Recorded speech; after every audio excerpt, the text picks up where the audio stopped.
سلام، من وایزرم و خیلی خوش اومدید به اپیزود سوم پادکست فایت بریک. اما قبل از شروع ویدیو میخوام همون چیزهایی که داخل اپیزود قبلی گفتم رو تکرار کنم. واقعا از استقبالتون ممنونم، یعنی انقدر حمایت کردین، من اصلا توقع نداشتم انقدر حمایت کنین. شاید بعدن مثلا سابقمون بیشتر شد یه ویدیو ساختم که چرا انقدر این استقبال برام مهمه، ولی فقط اینو بدونید که واقعا به خاطر شماست که من دارم این ویدیو رو میگیرم. یعنی من همینطوری دلی اومدم ویدیو بگیرم، هیچ راستشو بخوام بهتون بگم انگیزه خاصی نداشتم که مثلا حالا بیام ویدیو بگیرم اتفاقی بیفته، یا مثلا بخوام به نگاه کار بهش نگاه کنم، مثلا بگم وقت آزادم بخوام. من همینطوری یه ویدیو گرفتم گذاشتم، مثلا قرار نبود ادامه دار باشه چنل و اینا. ویدیو اول الان تقریبا بعد 2 هفته رسیده به 120 تا ویو که اولین ویدیو کانالم بود و خیلی ویو خوبیه برای اولین ویدیو کانال. ویدیو دوم الان بعد یه هفته رسیده فکر میکنم به 70-80 تا ویو و فوق العاده است. واقعا از استقبالاتون ممنونم، شما انگیزه این هستید که من الان دارم این ویدیو رو براتون ضبط میکنم. اما حالا داخل این ویدیو میخوایم بریم سراغ UFC 319. یه نگاه کوچیک هم بندازیم به UFC 318. اگر میخوایم بیشتر در مورد UFC 318 بدونید میتونید اپیزود قبلی پادکست رو نگاه بکنید که لینکش اینور یا اینور میاد براتون. در مورد داستین پوری و مکس هالووی حرف زدیم. اما اونطور که گفتم بهتره که قبل از اینکه بریم مستقیم تو UFC 319 نگاهی بندازیم به UFC 318 و اتفاقاتی که توش افتاد. الان من نتایج UFC 318 رو جلوم دارم، آوردم که اشتباه نکنم. پائولو کاستا خوب تونست کوپیلوف رو ببره، کوین هالند باخت به دنیل رودریگز. من حقیقتا برعکسش رو فکر میکردم که کوین هالند بتونه ببره، تو دیسیژن هم باخت. بعد پاتریسیو پیتبول تونست ببره مسابقهشو با دنایک. بعد داخل لایت ویت مایکل جانسون هم تونست دنیل زلوبه رو ببره. جالبه تمام مسابقات با دیسیژن تموم شد. البته من دارم مین کارد رو میخونم، به مسابقات دیگه UFC 318 خیلی کاری ندارم، همشون با دیسیژن تموم شد.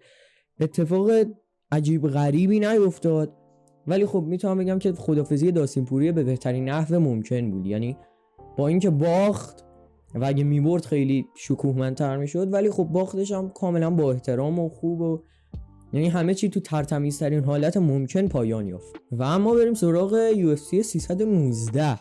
مین کارتش رو همینطور که دارید میبینید رو صفحه براتون میخونم. دریکس دوپلسی و حمزه چیماف که مین ایونت، در موردش بیشتر صحبت خواهیم کرد. تیم الیوت، کایا ساکورا، جرد کانونیر، مایکل پیج و جاف نیل و کارلوس پراتز با هم مسابقه دارن. بیشتر وارد جزئیاتشون میشیم، مخصوصا دریکس دوپلسی و حمزه چیماف رو. دریکس دوپلسی قهرمان میدل ویت با 23 برد و 2 باخت، در حال حاضر قهرمانه که باید کمربندش دفاع بکنه در مقابل شیماف. اینم بگم خود دریکس دوپلسی فکر میکنم بعد مسابقه UFC 314 بود که گفتش من خودم دوست دارم با حمزه چیماف فایت کنم و یعنی ترجیح داده بود که حریف بعدیش حمزه چیماف باشه و الان هم داره باش مسابقه میده. دریکس دوپلسی کسیه که تونسته استریکلند رو 2 بار ببره، تونسته آدسانیا رو ببره. با اینکه دریکس دوپلسی کسیه که من خودم خیلی ازش خوشم نمیاد، ولی در حال حاضر کسیه که تونسته میدل ویت رو درو بکنه. چرا اولش لهجه آمریکایی قراره درو بکنه. اما حمزه چیماف 14 برد و 0 باخت. همچنان نباخته حمزه چیماف از موقعی که وارد MMA شده، 1 باخت هم نداشته. آمار عجیب غریبیه واقعا، 14 برد پشت سر هم. حالا الان آماری بهتون میخوام نشون بدم که تفاوت این دو فایتر رو ببینید. اما همونطور که الان داخل آمارها دارید میبینید، دریکس دوپلسی تونسته 66% مسابقاتش رو با ناکاوت ببره، ولی شیماف 84% با ساب میشن. در همین مرحله میتونیم تفاوت این دو فایتر رو ببینیم. خود شیماف کسی که میدونیم یکی از بهترین گراپلینگ‌ها رو داخل UFC داره در حال حاضر، تو میدل ویت که فکر نکنم کسی رو دستش باشه. و دوپلسی هم ما دیدیم که میتونه یه حرکتایی بزنه داخل گراپلینگ دوپلسی هم خیلی بد نیست، شاید بتونه دووم بیاره، مخصوصا اگه تمرین خوبی داشته باشه بتونه یه حرکتایی در مقابل شیماف بزنه.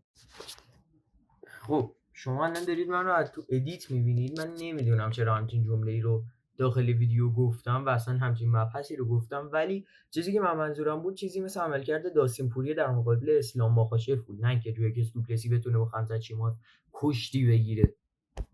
شیماف کسیه که بیشتر قدرتی کار میکنه، یعنی میره طرف رو مثل گرگ بدره رسما، ولی خب جکس دوپلسی یکم چجوری بگم محافظه کارانه تره، بیشتر تکنیکیه، تاکتیکیه و استقامت بیشتری داره، تلاش میکنه که بیشتر زنده بمونه و این چیزی که شما میتونید تو فایتاش هم ببینید. حالا جالبه اسرائیل آدسانی هم گفته اگر شیماف قرار باشه بازی رو ببره احتمالاً تو دوران اول کار جکس دوپلسی تمومه، اگر نه قطعاً تا آخر مسابقه طول میکشه و احتمال اینو داره که جکس دوپلسی کمربندش رو دفاع بکنه.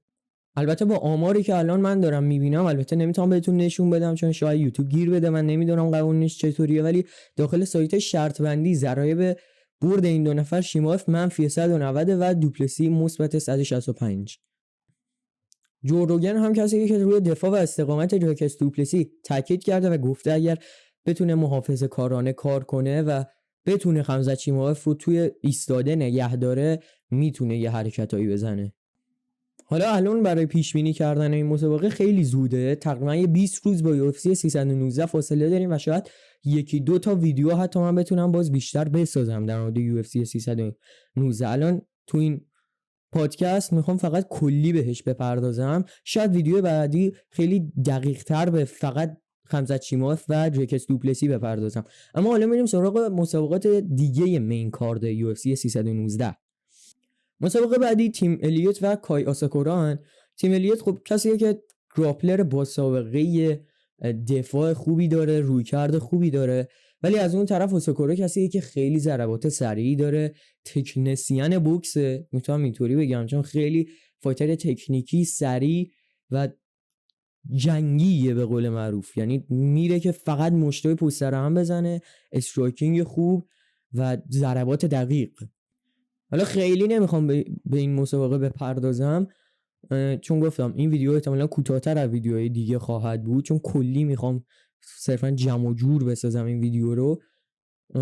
مسابقه بعدی جرد کنونیر در مقابل مایکل پیج. خب کنونیر بوکسور خیلی خوبیه، یعنی میتونم بگم قدرت خیلی خوبی داره، مشتایی داره که عجیب غریب محکم و خشونت آمیزن و البته خب فیزیکی هم خیلی نسبت به بقیه فایترهای دست وزنی خودش بهتره.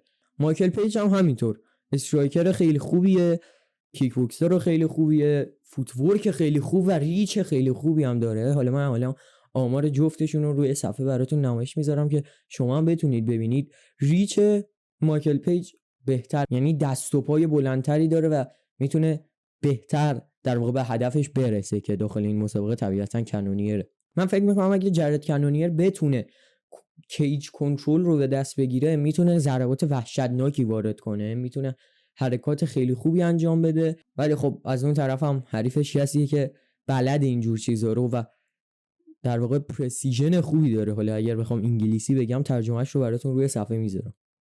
مسابقه بعدی جیاف نیل و کارلوس پراتسه. خب نیل کسیه که استراتژیک، ساوثپا، دفاعی، دقیق و اینطوری میتونم نیل رو توصیف کنم. فیزیک به شدت قوی داره، فایتر قدرتیه، اما از اون طرف کارلوس پراتس اون هم استرایکر خیلی خوبیه، سویچ استنس قوی داره، یعنی ما اگه مسابقاتش رو آنالیز کنید میفهمید که خیلی فوتورک های پشت سر هم، سویچ های خوب و با ناکاوت پاور زیاد، یعنی کاملا قدرت ناکاوت کردن نیل رو داره. البته من اینطور فکر نمی کنم، من پیش بینی خودم روی نیله، ولی باز هم میگم پیش بینی من دقیق نیست و الان خیلی زوده. البته این مسابقه در اصل قرار بود داخل UFC 314 برگزار بشه، امیدوارم اشتباه نکنم، درستش رو صفحه براتون مینویسم، اما به خاطر مسئولیت نیل عقب افتاد و حالا داخل UFC 319 ثبت شده که ما این مسابقه رو خواهیم دید. نیل اصولا کسیه که وقتی ضربه میخوره ضربه میزنه، یعنی استراتژی که بهترین دفاع حمله است رو اصولا میگیره و هر موقع حریفش میاد یه ضربه بزنه نیل اصولا کانتر استرایک به قول خارجی‌ها ضربه میزنه و خب ریچ بهتری هم داره. شاید پروتست به مشکل بر بخوره، البته خب همونطوری که قبلش هم گفتم فینیشینگ پراتس خیلی قوی تره و اگه ضرباتش رو بتونه اونطور که میخواد بزنه قطعا نیل مشکل ساز میشه براش. مسابقات دیگه ای هم تو UFC 319 هستن که البته چون تو مین کارد نیستن من خیلی بررسیشون نمیکنم، مثل کینگ گرین و کارلوس دیگو فررا که کمتر شامل اهمیتن. فعلا یه 20 روزی مونده تو UFC 319. برای ساختن این ویدیو خیلی زود بود، ولی گفتم شاید خوب باشه نظراتم رو راجبش بگم. بگین دوست دارین در مورد چه چیزای ویدیو ببینید، زندگی نامه یا نمیدونم هر چیز دیگه. پیشنهادی هم برای بک‌گراند دارین بگین، چون الان خیلی خالیه. فقط یه جوکر و بی ام دبلیو آی 8 و یه ماشین نمیدونم رندوم دیگه اونجا داریم و یه رادیو. البته کلا خلاصه بک‌گراند خیلی خفن نیست، لوسر اتاق هم معلومه و کمد دیواری، یعنی هیچ چیز دیگه ای من تو بک‌گراند ندارم. صدا امیدوارم بهتر شده باشه. من هر اپیزود دارم تلاش میکنم صدا رو بهتر کنم. چرا؟ چون این پادکست خب طبیعتا المان اصلیش صداه و خیلی دارم تلاش میکنم صدا رو بهتر کنم هر اپیزود. امیدوارم نسبت به اپیزود قبلی هم بهتر شده باشه. اپیزود اول که صدا افتضاح بود، من اصلا باورم نمیشه شما چه جوری 120 نفر اون ویدیو رو دیدن، ولی خب هر اپیزود دارم تلاش میکنم بهترش کنم، هم کیفیت ویدیو هم مخصوصا کیفیت صدا. و البته منابعی هست که نشون میده شیماف داره مثل این که تمرینات عجیب غریب قوی انجام میده. باز هم میگم این منابعی که آخر ویدیو اصولا میگم یا خیلی با شک و تردید اشاره میکنم، همیشه هم میگم 100% نیستن، شاید شایعه باشن شاید نباشن، ولی خب الان شیماف مثل اینکه داره تمرینات استقامتی و مخصوصا هوازی خوبی انجام میده. دوپلسی هم گفته من تو این 20 روز تلاش میکنم که کنترل خودم رو بهتر کنم تا بتونم تا پایان مسابقه کنترل کنم بازی رو. این نشون میده که احتمالاً دوپلسی به فکر اینه که بتونه با دیسیژن ببره، یعنی بتونه شیماف رو با ضربات آروم آروم هی در واقع امتیاز بگیره، بتونه کنترلش کنه و خیلی نمیخواد درگیره یه فایت خشن و برای ناکاوت در واقع وارد فایت بشه. و حالا رسیدیم به پایان ویدیو. واقعا ممنونم که این ویدیو رو دیدید و البته ویدیوهای قبلی اگر تا آخر ویدیو رو دیدید هر کاری دوست داشتید بکنید. من اصلا تو چنلم نمیام لایک کنید، سابسکرایب کنید یا کامنت بذارید، ولی خیلی خوشحالم میکنه حمایتتون. امیدوارم سالم سلامت به راه و میزون باشید و تا یه ویدیوی دیگه فعلا.